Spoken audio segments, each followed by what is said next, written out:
ఆయన పాదములు పట్టింది తప్ప ఆయన పాదములు పట్టమని అడగలేదు.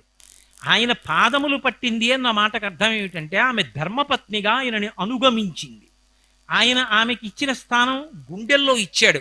లక్ష్మీం క్షీరసముద్రనాజతనయాం శ్రీరంగధామీశ్వరీం ఈశానాం జగతోస్య వెంకటపతేర్ విష్ణోః పరాం ప్రేయసీం తద్వక్షస్థల నిత్యమాసరసికాం తక్షాంతి సంవర్ధినీం పద్మాలంకృత పాణిపల్లవ యుగాం పద్మాసనస్తాం శ్రియం వాత్సల్యాది గుణోజ్వలాం భగవతీం వందే జగన్మాతరం గుండెల్లో పెట్టుకున్నాడు.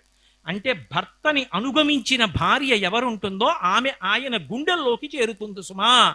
లక్ష్మీనారాయణులు దాంపత్యానికి నిర్వచనం చెప్పారు. ఇలా బ్రతకండిరా దంపతులని చెప్పారు. అంతేగాని దానికి వక్రభాష్యాలు చెప్పి శ్రీ మహావిష్ణువు స్త్రీలను చిన్నచూపు చూశాడు, పాదాల దగ్గర కూర్చోబెట్టుకున్నాడు, పురుషాధిపత్యాలు ఇలాంటి మాటలు తెలియకపోతే తెలిసిన వాళ్ళని అడిగి తెలుసుకోవాలి తప్ప తీర్పులు చెప్పేయకూడదు చతుక్కుని. కాబట్టి అందుకే